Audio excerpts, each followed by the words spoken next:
धूप और छांव की तरह हमारे जीवन में सुख और दुख आते रहते हैं।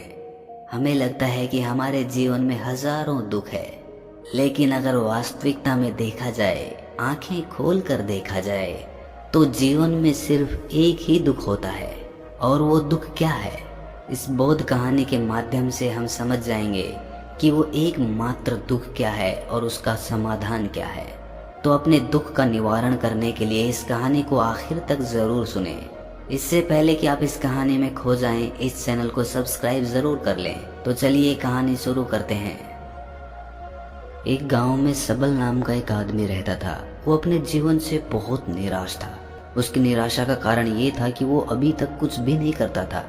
उसके घर वाले उसे दूसरों का उदाहरण देकर ताने मारते थे और कहते थे कि वो सब तो कामयाब हो गए और तू यहीं का यहीं रह गया। जब भी वो कहीं बाहर जाता तो लोग उससे पूछते कि तुम क्या कर रहे हो भाई, और उसे ये कहने में बहुत शर्म महसूस होती कि वो अभी कुछ नहीं कर रहा, कुछ करने की कोशिश कर रहा है। धीरे धीरे उसने लोगों से मुंह छिपाना शुरू कर दिया। उसका दुख इतना बड़ा था कि उसको लगता था कि वो धरती पर एक बोझ है और उसके बस में कुछ भी करना नहीं है, वो कुछ कर ही नहीं सकता। तो वो जी कर क्या करेगा? उसे अब मर जाना चाहिए। वो अकेले में बैठकर रोता और भगवान को दोष देता। एक दिन उसने नगर में एक गुरु को देखा जो दुख के ऊपर अपना प्रवचन दे रहे थे। गुरु कह रहे थे कि दुख एक गुरु की तरह होता है जो आपको जीवन के बारे में समझाता है और आपको सही से जीने का तरीका बताता है। आप चाहें तो दुख रूपी गुरु से अपना जीवन सीख सकते हैं या दुख में डूबकर बैठे बैठे रो सकते हैं। सबल भी ये बातें सुन रहा था। जब उपदेश खत्म हुआ तो उसने गुरु से कहा, दुख कुछ सिखाकर नहीं जाता बल्कि पीड़ा देकर जाता है। दुख की पीड़ा अनंत होती है। ऐसा लगता है कि इसके बाद कुछ नहीं मिलने वाला, कुछ नहीं होने वाला। मृत्यु भी उसके सामने कम लगती है। गुरु ने पूछा कि क्या दुख है तुम्हें? सबल ने अपनी सारी परेशानी गुरु को बता दी और कहा कि मेरे दुख का आपके पास कोई समाधान नहीं है। गुरु ने मुस्कुराकर कहा कि जब तुम्हारे जीवन में असली दुख आए तभी मेरे पास आना, मैं उसका समाधान अवश्य करूंगा। ये कहकर गुरु वहां से चले गए। सबल ने सोचा कि क्या मेरा दुख असली नहीं है? क्या ये दुख जो मैं झेल रहा हूँ दुख नहीं है? कोई भी मेरे दिल का दर्द नहीं समझता। अरे घर वाले नहीं समझते तो गुरु क्या समझेंगे? अपने दुखों से परेशान होकर सबल ने एक निर्णय लिया कि वो कुछ करके दिखाएगा। उसने एक छोटा सा व्यापार शुरू किया। उसे उसके व्यापार में सफलता नहीं मिल रही थी, पर उसके घर वाले बहुत खुश थे कि वो कुछ तो प्रयास कर रहा है। धीरे धीरे उसे सफलता मिलने लगी और फिर उसने रफ्तार पकड़ ली। वो 2 सालों के भीतर ही एक बड़ा व्यापारी बन गया। अब उसके आसपास काफी लोग थे जो उसे पसंद करते थे, जो उसकी चिंता करते थे, जो उसके कार्यों की सराहना करते थे, प्रशंसा करते थे। उसके माता पिता भी अपने बेटे की प्रशंसा करते करते नहीं थकते थे। उसके मित्रों की संख्या दिन ब दिन बढ़ती जा रही थी और वो बहुत खुश था। फिर उसके कुछ दोस्तों ने उसको सलाह दी कि उसे अपना व्यापार अब और बड़ा करना चाहिए। जब वो बड़ा व्यापारी बनकर इतना खुश है तो सोचो, अगर तुम इस नगर के, इस राज्य के सबसे बड़े व्यापारी हो जाओगे तो कितना सुख होगा तुम्हारे पास, कितने लोग तुमसे जुड़ेंगे, कितना यश तुम्हारा फैलेगा। स्वयं राजा भी तुम्हारी तारीफ करेंगे और जरूरत पड़ने पर तुमसे ही धन उधार लेंगे। ये बात सबल के मन में बैठ गई और अब वो और ज्यादा मेहनत करने लगा। लेकिन ये सब कुछ उसे बहुत जल्दी चाहिए था। ज्यादा समय इसमें वो बर्बाद नहीं करना चाहता था। इसीलिए उसने कुछ ऐसे काम किए जो उचित नहीं थे। उसने बहुत बड़ी मात्रा में धन उधार ले लिया और वो यहीं पर नहीं रुका। ज्यादा मुनाफा कमाने के चक्कर में उसने अपनी माल की गुणवत्ता खराब कर दी। उसके मित्र उसे जैसा कहते थे वो वैसा ही करता रहा।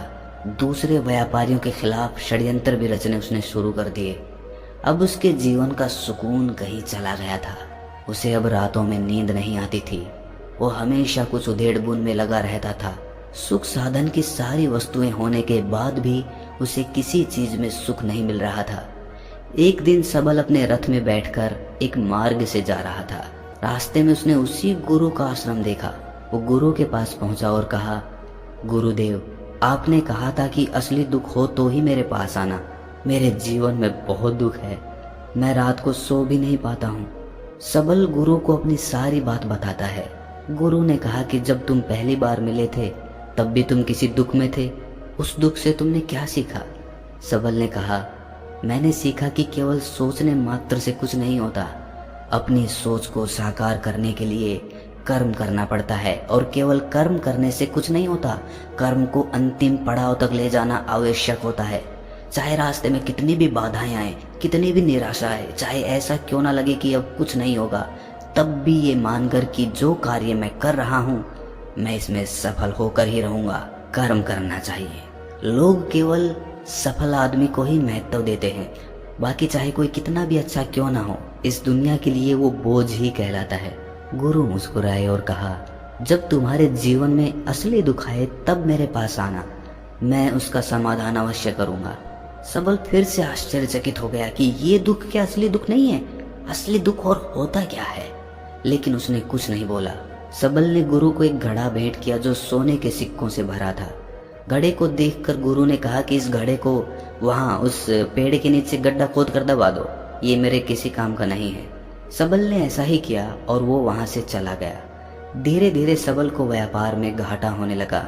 उसकी धन संपदा धीरे धीरे घटने लगी और एक ऐसा समय आया जब उसके ऊपर बहुत कर्जा हो गया था। लेकिन वो निश्चिंत था, क्योंकि कर्जा उसके मित्रों द्वारा ही उसे दिया गया था। वो सोचता था कि उसके मित्र उसके बुरे समय में उसका साथ देंगे, पर ऐसा कुछ नहीं हुआ। सबसे पहले उसके मित्रों ने ही अपना उधार धन उससे मांगना शुरू कर दिया। ना देने पर जान से मारने की धमकी तक दी। उसके शुभ चिंतक, उसके चाहने वाले सब उससे दूर होते चले गए। उसके पिता उसकी गलतियों को उसे गिनवाने लगा। उसकी सारी संपत्ति नीलाम हो गई। उसके पास कुछ नहीं बचा। वो सड़क पर आ गया। उसने अपने पिता से सहायता मांगी। पिता ने कहा कि मेरे पास तो ये थोड़ी सी संपत्ति है, अगर मैं तुम्हें ये दे दूं तो मैं तुम्हारी माँ को कहाँ रखूंगा? हमारा सहारा यही संपत्ति है बेटा। उसके जीवन में बहुत गहरा दुख था। उसके आसपास कोई भी ऐसा नहीं था जो उसे संभाल सके। इस धोखे की वजह से वो टूट गया था। लगता था कि जीने का कोई मतलब नहीं है, मृत्यु ही एकमात्र सहारा है। वो मरने के लिए एक नदी की तरफ जा ही रहा था, तभी रास्ते में उसे याद आया कि गुरु ने कहा था कि जब उसके जीवन में असली दुख आए तो वो उनके पास आए और वो उसके दुख का समाधान कर देंगे। सबल गुरु के पास गया और उसने गुरु को सारी बात बताई और कहा कि मेरे दुख का समाधान कीजिए गुरुदेव। गुरु ने कहा कि जब तुम्हारे जीवन में असली दुख आए तभी मेरे पास आना, मैं उसका समाधान अवश्य कर दूंगा। सबल ने कहा कि असली दुख क्या होता है ये असली दुख गुरुदेव? क्या अब मेरे जीवन में जो घट रहा है वो दुख नहीं है? गुरु ने कहा कि पहले ये बताओ कि तुमने अपने इस दुख से क्या सीखा है। सबल ने कहा कि जो लोग तुम्हारी तरक्की के पीछे पीछे तुम्हारे साथ आए हैं वो तुम्हें धोखा देंगे, क्योंकि तुम्हारे बुरे समय में वो तुम्हारा साथ नहीं देंगे बल्कि तुम्हारा फायदा उठाएंगे। भरोसा केवल उन्हीं लोगों पर करना चाहिए जो तुम्हारे बुरे समय में, असफलता के समय में तुम्हारे साथ खड़े रहे हों, और ऐसे लोग बहुत कम ही देखने को मिलते हैं गुरुदेव। जिन्हें मिलते हैं उन्हें हमेशा उनकी कद्र करनी चाहिए। कभी किसी के खिलाफ षड्यंत्र नहीं करना चाहिए। ईमानदारी और धैर्य के साथ काम करना चाहिए। लालच नहीं करना चाहिए। गुरु ने पेड़ के नीचे गड्ढा खोदकर घड़ा निकाला जिसमें सोने के सिक्के भरे थे, और वो घड़ा सबल को दे दिया और कहा कि जब असली दुख आए तभी मेरे पास आना। सबल को उस घड़े से थोड़ी उम्मीद मिली। उसने गुरु को प्रणाम किया, धन्यवाद किया और वो घड़ा लेकर चला गया। उस धन से उसने दोबारा व्यापार शुरू किया और अब वो छोटा सा व्यापारी बनकर भी खुश था, और ईमानदारी से काम करते करते वो फिर से एक बड़ा व्यापारी बन गया। हालांकि इसमें उसे अब कुछ समय लगा, लेकिन अब वो खुश था। उसका जीवन खुशियों से भरा था। लेकिन आप कितने ही अच्छे हैं, कितना ही अच्छा काम करते हैं, दान करते हैं, पुण्य करते हैं, लोगों की मदद करते हैं, जीवन में दुख सबके आता है। तो सबल के जीवन में भी फिर से दुख आया। उसके माता पिता की मृत्यु हो गई। वो दोनों एक ही दिन मृत्यु को प्राप्त हो गए। सबल अपने माता पिता से बहुत प्रेम करता था, इसीलिए उसे बहुत गहरा आघात लगा। वो उन्हें शमशान ले गया, वहां पर उनकी अंतिम क्रिया की। सबल ने जब उन्हें चिता में जलते हुए देखा तो उसका मन बेचैन हो उठा। उसके मन में हजारों सवाल खड़े हो गए। वो घर वापस आया तो उसने अपने माता पिता की संपत्ति को देखा, जिसके लिए वो हमेशा लड़ते रहते थे। आज वो लावारिस की तरह पड़ी थी। उसकी देखरेख करने वाला, उसे देखने वाला कोई नहीं था। उसके पिता ने जो भी इकट्ठा किया था सब यहीं पर रह गया था। एक दिन पहले तक भी वो अपनी संपत्ति के लिए किसी से भी लड़ने के लिए तैयार थे, लेकिन आज सब कुछ खत्म हो चुका था। उसका मन बहुत बेचैन हो रहा था। लग रहा था जैसे कुछ खाली है, कुछ अकेलापन सा है, कुछ डर है, कुछ है जो समझ नहीं आ रहा। इसीलिए वो गुरु के पास पहुंचा। गुरु ने सबल को देखते ही कहा कि क्या कोई दुख है? सबल ने कहा कि जीवन में वैसे तो कोई दुख नहीं है गुरुदेव, सब ठीक ही है, सब सुखी हैं, पर आज मेरे माता पिता की मृत्यु हो गई और मेरा मन बहुत दुखी है। गुरु ने कहा कि इसमें दुखी होने वाली क्या बात है? एक दिन तो सबके प्रियजनों को मर जाना ही है। जीवित तो यहाँ कोई नहीं रहा और ना ही कोई रहेगा। तुम भी एक दिन मर जाओगे, हो सकता है कल, या कहो आज, या कहो तो अभी भी तुम मर सकते हो। सबल ने कहा कि गुरुदेव, आप ये क्या कह रहे हैं? मैं भी मर जाऊंगा? अरे मैं तो अभी जवान हूँ। गुरु ने कहा कि प्यारे, इस भ्रम में मत जीना कि मृत्यु बूढ़ों को ही आती है। बूढ़ों के सामने जवान भी मर जाते हैं, बच्चे मर जाते हैं। मृत्यु का किसी की उम्र से कोई लेना देना नहीं है। गुरु के मुख से ये बातें सुनकर सबल वहां से चुपचाप चला गया, पर उसका मन जैसे बेचैन हो गया था। वो कुछ खालीपन सा महसूस कर रहा था। दिन रात वो अपने बारे में ही सोचता रहता कि वो क्या कर रहा है, वो क्या है, क्यों है, कैसे है, हम क्या हैं, हम क्या करने आए हैं यहाँ पर? क्या बस चीजों का उपभोग करना और मर जाना ही जीवन का असली मतलब होता है? उसे कोई जवाब नहीं मिल रहा था और उसका दुख बढ़ता ही जा रहा था।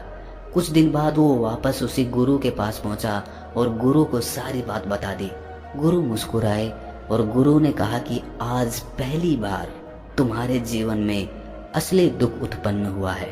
वास्तव में यही है जो दुख कहलाने लायक है कि हमें पता ही नहीं है कि हम क्या कर रहे हैं, क्यों हैं, कैसे हैं, कौन हैं हम और हमें क्या करना है।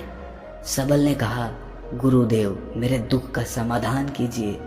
गुरु ने कहा कि हम सब अपने जीवन भर क्या इकट्ठा करते रहते हैं।